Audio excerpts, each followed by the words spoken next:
Hello, YouTubers, and welcome to Level-Headed News. This is your host, Brenda. I have 7 articles in this episode for you. All the URLs are in the description of the video for your convenience. The first one here is off of Liberty Headlines, and it says, Session takes aims at dangerous sanctuary cities, warns on funding. Attorney General Jeff Sessions fired a broadside at the so-called sanctuary cities on Monday, telling reporters local policies of non-cooperation with immigration authorities are dangerous and will cost communities federal funding. In the Trump administration's most pointed warning yet, Sessions said federal law allows withholding of federal funding to sanctuary cities and signaled that such measures will soon be taken. Sessions, who took the podium at the White House Press Secretary Sean Spicer's regular media briefing, warned of a pending crackdown by the administration. Such policies cannot continue, he said. They make our nation less safe by putting dangerous criminals back on the street. While not a technical term, sanctuary cities are communities that have refused to work with immigration and customs enforcement officials after detaining illegal immigrants. By federal law, they are required to inform the feds when they have an illegal immigrant in custody, even if he or she has not been convicted of a crime. Several big cities, including New York, Chicago, and Los Angeles, as well as dozens and possibly hundreds of smaller counties, cities and towns also refuse to notify ICE, which can then come and take custody of illegal immigrants, possibly for deportation. LAPD has never participated in programs that deputize local law enforcement to act as immigration agents, and on my watch, they never will, Los Angeles Mayor Eric Garcetti said last week. Immediately after Sessions spoke, the New York State Attorney General Eric Schneiderman, a staunch critic of Trump, said he will fight any efforts to defund sanctuary communities in the Empire State. The next article I have is off of Western Journalism, and it says Tillerson orders tighter screenings for visa applicants. And there is video in this one. It says, while President Donald Trump's newest travel ban remains blocked by federal judges in Hawaii and Maryland, Secretary of State Rex Tillerson has instructed U.S. embassies around the world to toughen screening for visas, including mandatory reviews of social media accounts of some applicants. Rutgers reports diplomatic cables sent by State Department says visa applications for populations warranting increased scrutiny warrant the heightened screening process. The first 2 cables, sent March 10th and March 15th, were received before a federal judge in Hawaii ordered a temporary restraining order nationwide on Trump's revised travel ban. Additional cables were sent on March the 16th and March the 17th, revising the previous instructions after courts had blocked the order. Trump revised ban prohibits citizens from Iran, Syria, Sudan, Libya, Yemen, and Somalia from getting visas for at least 90 days. Refugees from entering the U.S. for 120 days. Iraq was included in the ban's first version. Tillerson also wants mandatory review of social media accounts from any applicant who's been in the territory controlled by the Islamic State. Immigration rights activists criticized the guidelines, saying profiling people based on faith will not determine if the applicant actually presents a real threat. Most posts already have populations that they look at for fraud and security issues. Jay Garrison, a Seattle-based immigration attorney, told Rutgers. What this language effectively does is give the consular post permission to step away from the focused factors they have spent years developing and revising in the search to large groups based on gross factors such as nationality and religion, Garrison said. Elliott, a spokeswoman for the State Department, a Bureau of Consular Affairs, said in a statement to Rutgers it was working to execute the president's ban in accordance with its terms and in an orderly fashion, and in compliance with any relevant court orders so as to increase the safety and security of the American people. During last year's presidential campaign, Trump used the idea of reviewing a visa applicant's social media profile as one of the items he would implement as president as part of an extreme vetting process to help reduce the threat of terrorists entering the country. Judges who blocked the orders in January and then again in March have said the bills are targeting people based on their religion. The president has called the action of those judges judicial overreach. All I have for you is off of World Events and the Bible. This one says illegal immigrants, 62% use welfare programs, 86% have a child in the home, and it is how they obtain access to programs. And it starts out with a web note that says, remove access to these programs for illegal immigrants and they will deport themselves. Many would love to take advantage of the free gravy train. Let us all use common sense. If someone else is going to pay the bill, most people will go out. But if you have to foot the bill, then suddenly we see people tighten their grip on the money, no matter the circumstances. People leave Mexico for many reasons, but we do not need to offer to support their families. If they would like to come here legally and try to make their way like the rest of us, then they are welcome in a controlled manner. And it says the source for this information in this article comes from the Center for Immigration Studies. And it says, turning to households headed by immigrants in the country illegally, we estimate 62% and one or more welfare programs in 2012 compared to 30% of native households. Households headed by immigrants illegally in the country have a higher rate than native households overall, and for food programs, 57% versus 22%. Medicaid, 51% versus 23%. Use of cash programs by illegal immigrants is lower than use by natives, 5% versus 10%. It is use of housing programs, 4% versus 6%. There is a child present in 86% of the illegal immigrants' households using welfare, and this is primary way that these households access programs.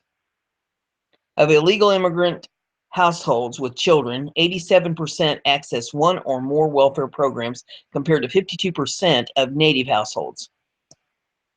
This report is a comparison to a recent report published by the Center for Immigration Studies looking at welfare use by all immigrant households based on Census Bureau data. This report separates legal and illegal immigrant households and estimates welfare use using the same Census Bureau data as that study. This analysis shows that legal immigrant households make extensive use of most welfare programs, while illegal immigrant households primarily benefit from food programs and Medicaid through their U.S.-born children. Low levels of education, not legal status, is the main reason immigrant welfare use is high. In terms of the share of immigrant households using welfare, households headed by illegal immigrants account for most program use. Of all immigrant households, legal and illegal, using one or more welfare programs, legal immigrants account for 75% of the total. Of immigrant households using cash, 92% are headed by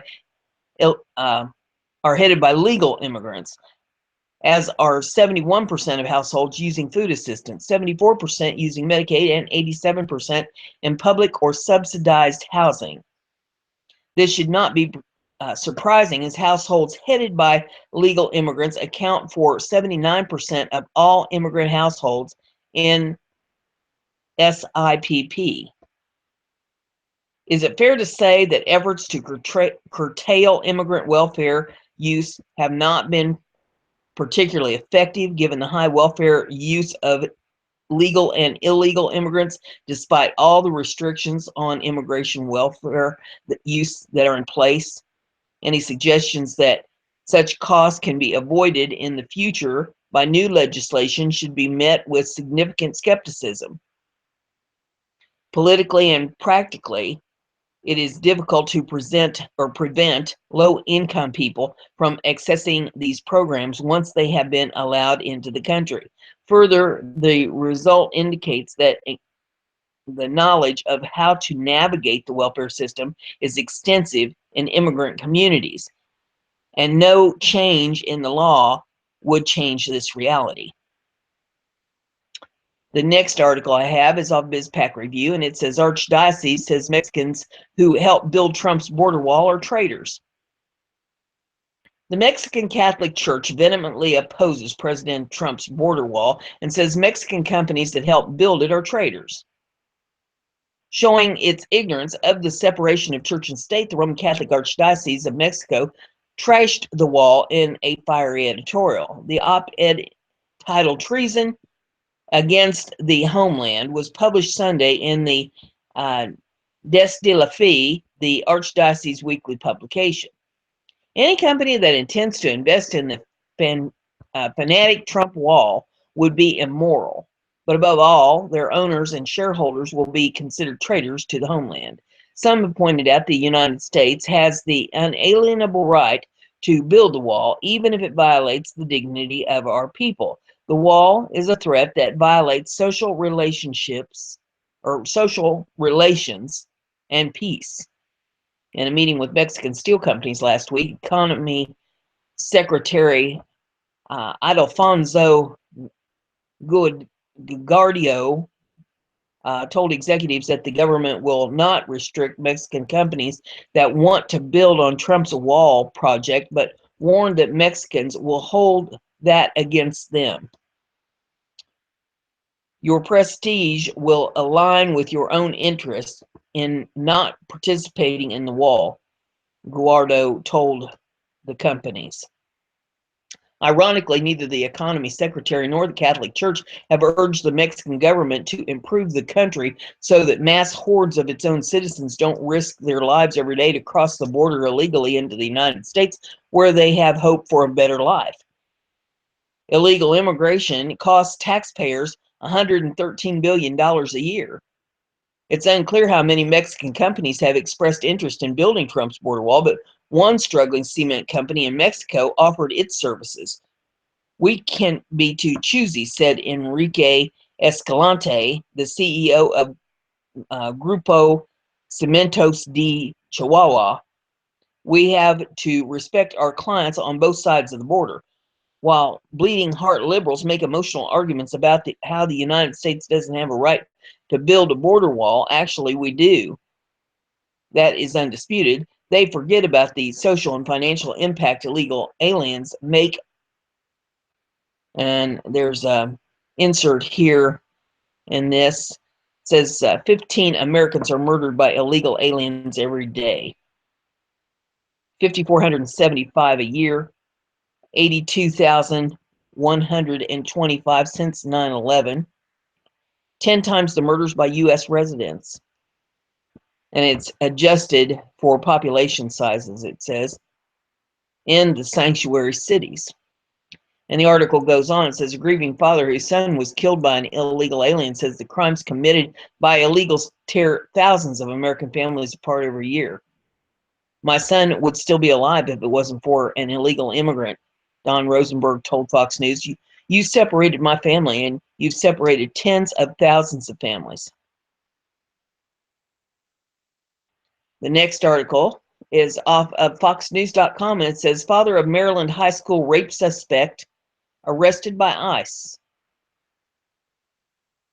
The father of an 18-year-old Rockville High School student charged with the rape of a fellow classmate has been arrested for being in the country illegally, according to the U.S. Immigration and Customs Enforcement. ICE spokesperson Sarah Rodriguez said 43-year-old Adolfo Sanchez Reyes was arrested last Friday after a review of his immigration history revealed he was unlawfully present in the United States from Guatemala. Sanchez Reyes has been issued a notice to appear in immigration court and is currently being detained at the Howard County Detention Center in Jessup. Sanchez Reyes is the father of 18-year-old Henry Sanchez Milana, one of two teenage students charged with first-degree rape and first-degree sexual offenses of a 14-year-old girl inside a bathroom at the Montgomery County High School. Authorities have said Sanchez Milan is also in the country illegally after he was stopped and detained by U.S. Border Patrol agents in Texas last August. He was stopped at the border and detained by ICE, said Andrew Jesic, the 18-year-old's attorney. He was detained for 12 days, but then ICE made the discretionary decision to simply let him go. They put him on a plane in Texas, and his father had to pay for the ticket. His father picked him up at BWI Airport, and he's been in this country with the full awareness of ICE. Jesic said the client is innocent and the encounter with 14-year-old girl was pre-planned and consensual.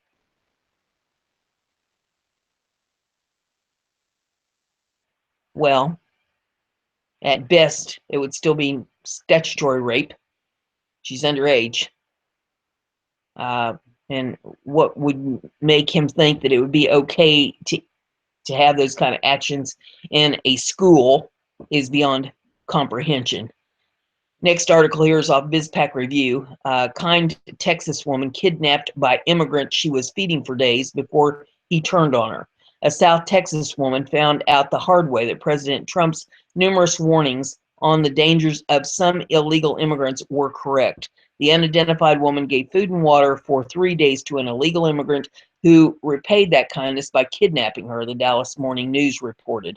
The woman explained that she had been providing food and water to a man behind her house for 3 days. Without warning, the man grabbed the woman, bound her feet and hands, and forced her into a car, U.S. Customs and Border Protection said in a press release. The woman escaped on foot when the assailant attempted to start the getaway car.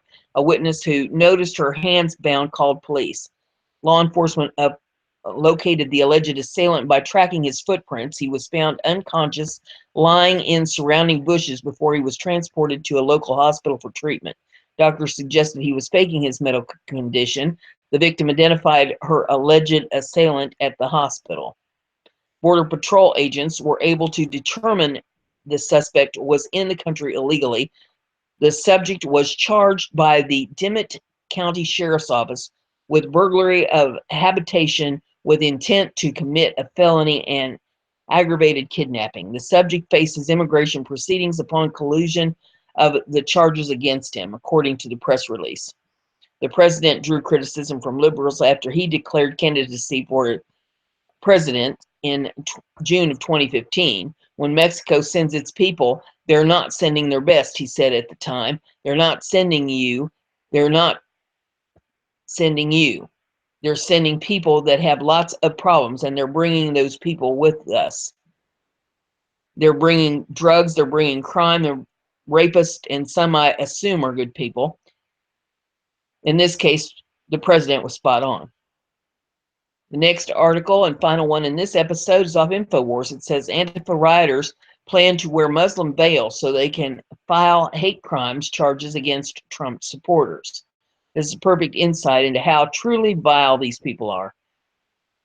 Antifa rioters plan to wear Muslim veils so that when they are touched by Trump supporters, they can file hate crime charges. Of course, this won't work because the state prosecutors determine whether hate crime charges are applicable, but the post below provides a perfect insight into how truly vile these people are. Dear friends and resistors, today, tomorrow, and always we must resist the fascist movement of Trump and his puppets. They are becoming more dangerous by the day. They are armed and they are not afraid of confrontation or intimidation. We need to become more organized. Everyone, please buy a niqab, I guess it's how it's pronounced, and wear one when protesting. You cannot be touched. If any Trump puppet touches you, you can charge them with hate crime. This is the only way we can take them down. Please also get the backing of your local mosque. if police come questioning your religion. They will always help you as long as it is to resist Satan, Trump, and his puppet demon followers. Everyone come forward, join each other in hands, and take up arms. We must resist guns, but please be safe and take pepper spray or buy a BB gun and spray black paint or spray paint it black. Trump puppet demons are cowards and will not touch you.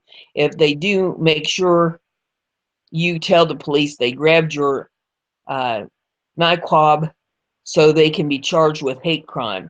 Know that we have brothers and sisters in jail which are jailed by Trump's puppets, demons, which will make sure they never survive. Once enough are gone, we can finally take down their churches and make sure the Trump family is left for dead in the streets to rot, and we finally can have the rightful person as president for all the people, it says. Wow.